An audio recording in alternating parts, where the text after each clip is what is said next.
So the whole of the camps have been cleared by the police in northern France. So people are living in woodlands. They're living, some with tents, some without.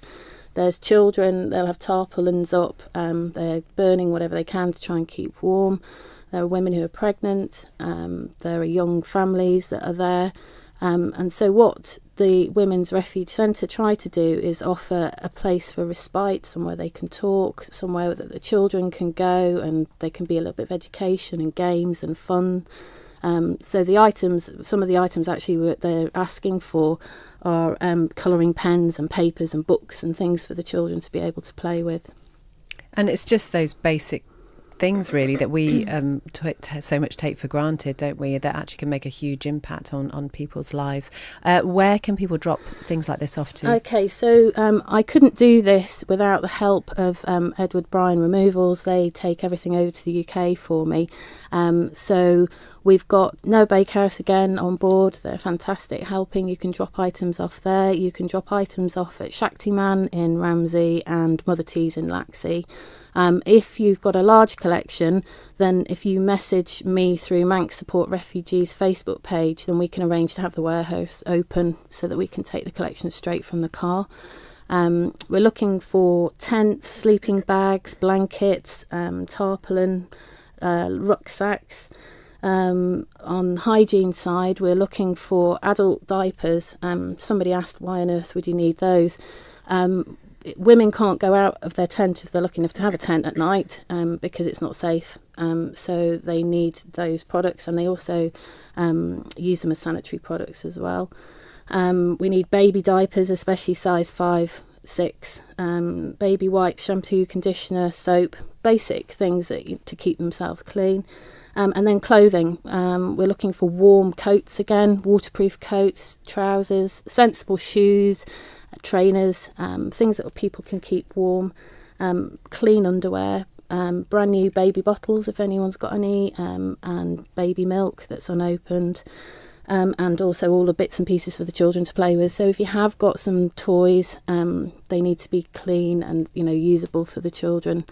All of those items will be fantastically received. We'll get them sent over to the UK, and then Care for Calais, who we've worked with before, will get them sent down to northern France. And are you planning another trip out to France yourself? Hopefully, yes.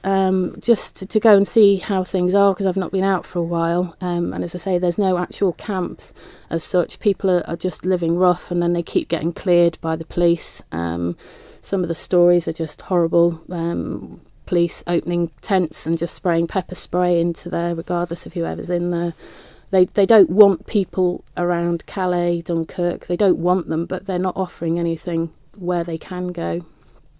I mean, you know what, we've been having some pretty difficult conversations this afternoon, and I think many people do have a definite idea on what they do and don't want on the Isle of Man, but there's no denying, as ever when you launch appeals of this nature, that at the heart the Manx public is an incredibly generous one and really doesn't like to see people living in these sort of situations. Oh, totally. I mean, every single campaign I've been blown away with how many items we've been delivered, as I mentioned before, to raise 1,300 coats within 2 weeks.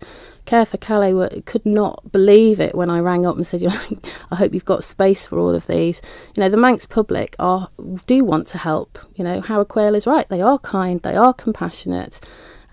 So yeah, please, if you've got anything that you want to donate, please just either get in touch with Manx Support Refugees Facebook page, or you can drop off at the areas that we've already mentioned. And when do they need to do that by? By the 12th of October, please. And if anyone wants to come and help sort out the mammoth pile of clothes that we've got, again, you can message through Manx Support Refugees. Wonderful. Zoe, it's been great talking to you this afternoon, and you as well, Laura. And let's just leave with your final thoughts. I mean, I think it's fair to say that some of the comments you've heard this afternoon from the general public must be fairly disheartening, because, it's not your view by any stretch of the imagination.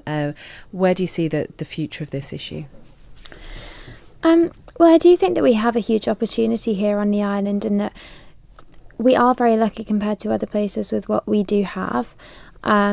We have fantastic public services compared to so many other places, and I think the most important thing is that we appreciate how lucky we are, and continue to think about how we can help others. We have a very dynamic and engaged society here, and I think we have a fantastic opportunity to set a really positive example for other small nations around the world.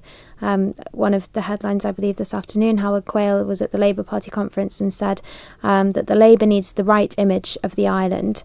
And I think he's right. I think it's very important that we give the right image of the island. I think we need to give the image of an island that is open-minded, and that engages with international affairs, engages with important, if difficult, issues, and that we don't shy away from these difficult conversations just because they're controversial. I think, though, just a very quick final point, that we talked about the fear that seems to underpin a lot of people's thoughts on this issue. And given recent years, I guess that is understandable. I suppose, yeah, it's understandable. You can see where the fear is coming from.